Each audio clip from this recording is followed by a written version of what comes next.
Di situ kamu bisa share your deepest secret. Kamu bisa share your deepest fear, and in return kamu bisa dapetin hope, bisa dapetin harapan, bisa dapetin ide-ide yang baru.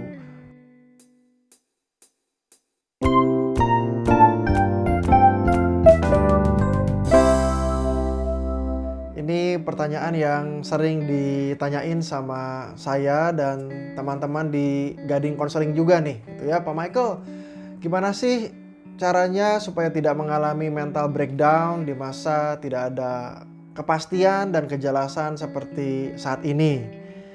Nah, apa ini maksudnya tidak ada kepastian dan kejelasan? Ya, dugaan saya yang dimaksud tuh efek dari masa pandemi COVID-19 ini, di mana virus ini akan selalu ada bersama dengan kita hingga tahun-tahun ke depan dan mempengaruhi kehidupan kita. Ya, tapi efeknya sudah dirasakan sekarang. Nah, sedangkan mengenai mental breakdown sendiri, dari dulu orang itu juga sudah ngalamin mental breakdown ya, atau juga bisa disebut nervous breakdown.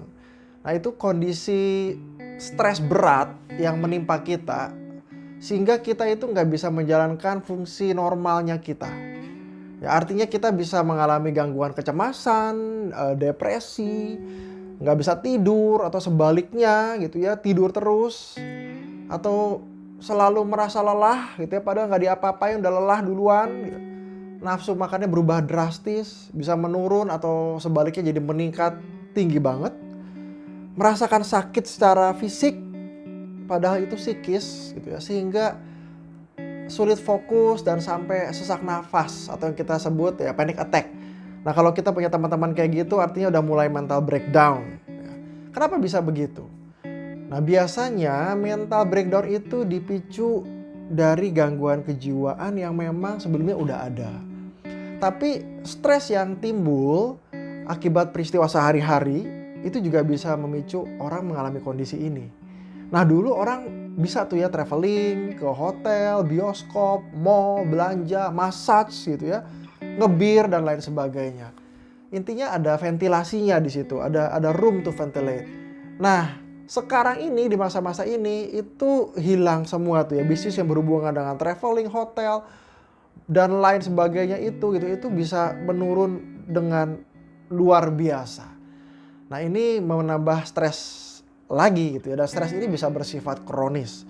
Artinya tekanan tersebut sekarang jadi tumpukan dari kejadian-kejadian di masa lalu, stres-stres yang muncul itu menumpuk dan sampai suatu saat dia atau kita ini nggak bisa nampung, maka kita meledak. Nah, itu kronis.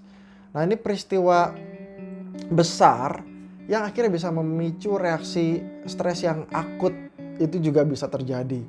Dan kita bisa merasa stres yang berat dalam waktu yang singkat.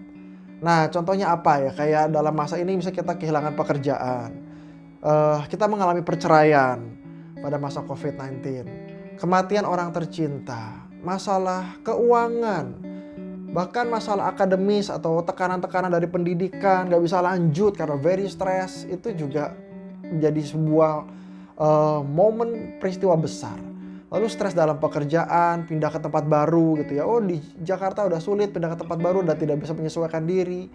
Atau jangan sampai kita mengalami kekerasan atau trauma, itu menjadi sebuah stres yang akut ya, yang besar. Nah, pertanyaannya tuh gimana caranya supaya kita nggak ngalamin mental atau nervous breakdown ini. Nah, pertama kita coba kenali deh cara relaxingnya kita tuh seperti apa. Gimana kita relax gitu ya. Ada teman ya yang senang relax itu dengan mandi berendam air hangat ya, mau laki atau mau perempuan itu dia ngerasa relax, boleh. Atau ada yang sebetulnya mematikan perangkat elektronik itu menolong dia untuk relax. Ada yang suka membaca buku sebelum tidur itu bikin dia relax. Ada yang dia senang berdoa dengan lagu-lagu itu menolong dia relax gitu ya.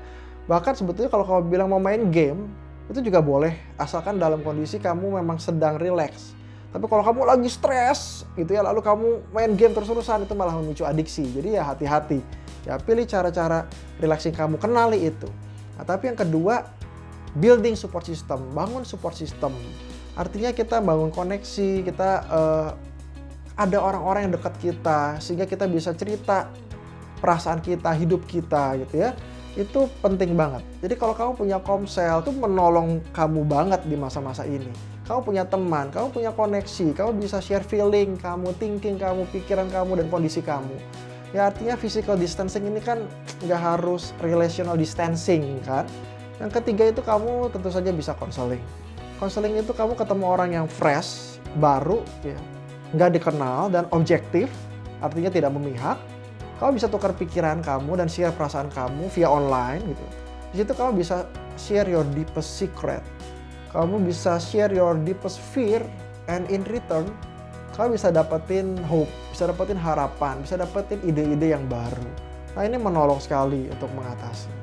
Dan juga menurut saya ini mungkin waktunya ya, kita tuh melibatkan Tuhan lebih dalam, di dalam relasi spiritual kita juga. Attach kepada pencipta kita.